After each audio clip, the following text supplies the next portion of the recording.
c'est pour moi un réel plaisir de me retrouver avec vous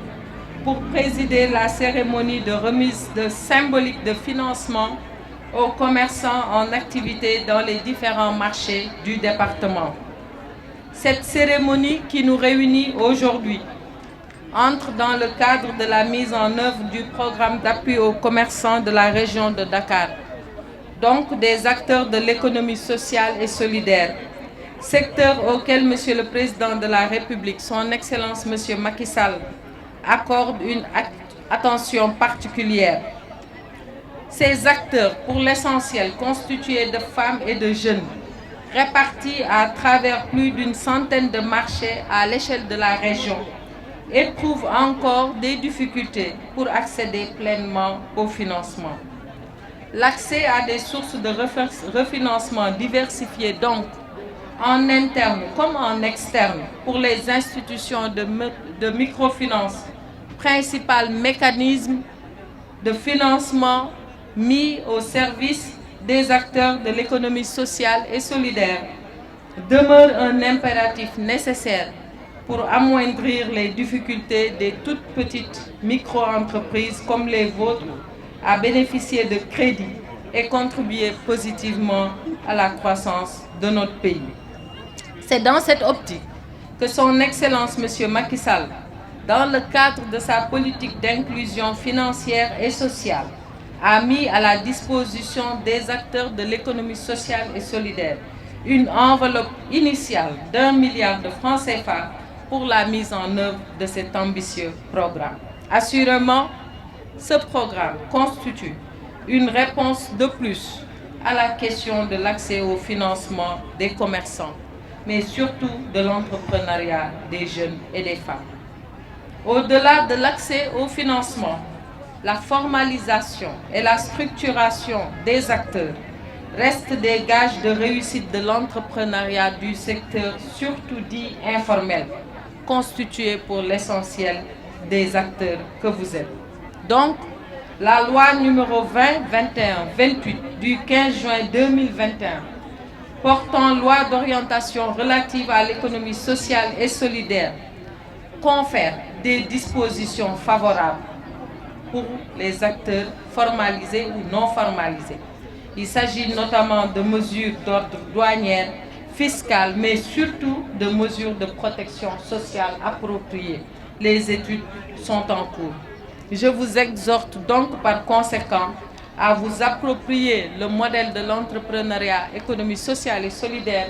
qui bénéficiera très rapidement du lancement de la plateforme numérique Senlabel ESS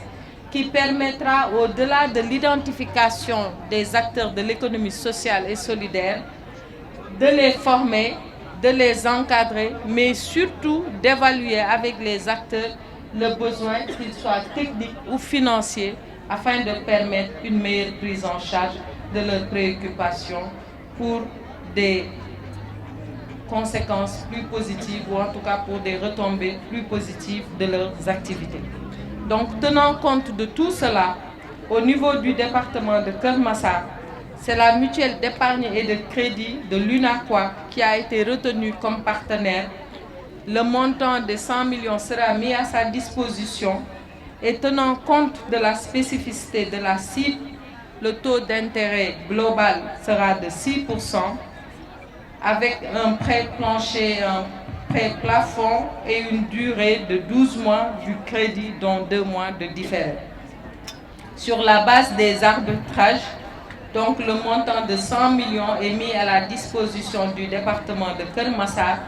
Sont éligibles au programme les bénéficiaires présélectionnés par les délégués de marché sur la base de critères retenus en rapport avec le ministère. Tant que le président Macky Sall moo ne génn nañu ci jafe-jafe yu mel ni Covid génn nañu wala boog ñi ngi toujours ci jafe-jafe yi nga xam ne xeex bi am diggante Russie ak Ukraine teg na ko àdduna bi yëpp Sénégal rek weetu ci ndax boo seetee xeex boobu nga xam ne mi ngi am biir Russie ku ñu ne fii bëri na ci jotaay bi kuñ ci ne Russie fu mu féetee du ko xam te pourtant xeex boobu am na lu bari lu mu gàllankoor ci àdduna bi benn rek boo xoolee énergie bi fan yi fépp ci àdduna bi foo dem njëg yéeg yépp a yokk lu doon jar ñaar fukk mi ngi jar juróom-ñetti fukk te terewul ñun njëg yi fa mu newoon la ne loolu nag bu ñu gisee mu am dafa am liggéey yoo xam ne état bi daf ko ci def lu mel ni subvention ba fii ma taxaw di wax ak yéen président Macky Sall yëkkati na lu toll ci ñetti téeméeri milliards dugal ko ci énergie bi pour njëkk yi bañ a yokk ci wàllu courant ci wàllu leneen lu ni mel mu jël lu toll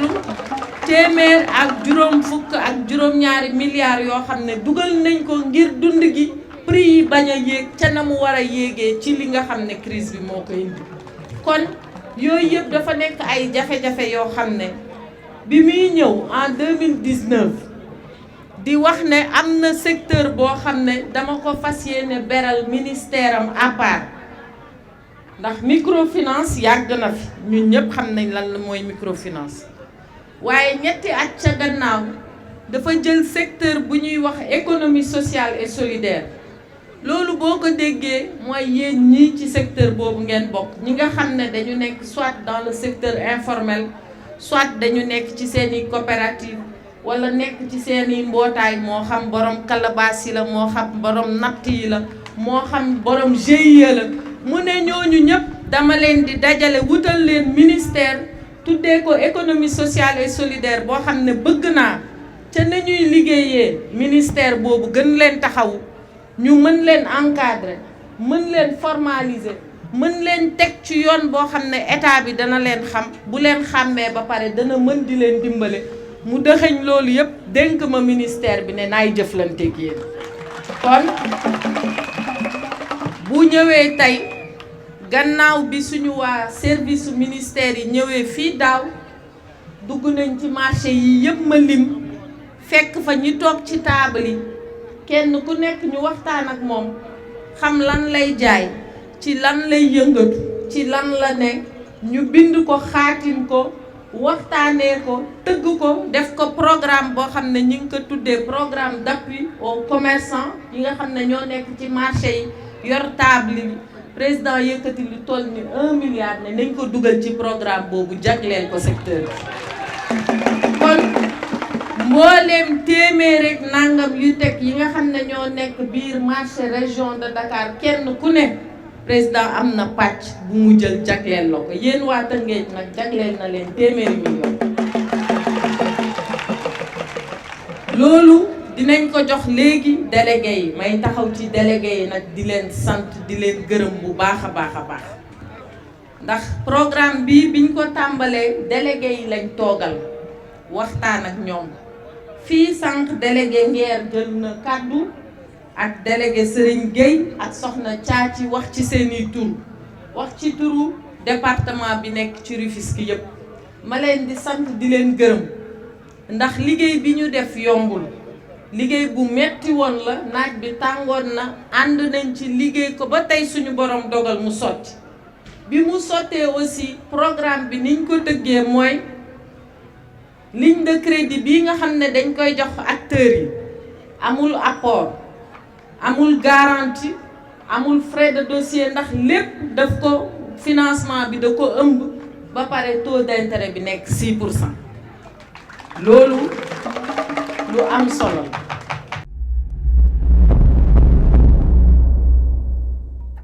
cheetetetet mais yow sawaay yow fu ñu la fekk yaa ngi ci kanamu ordinateur bi wala sa kanamu tablette ba sa téléphone portable lu xew mais damay lire ay information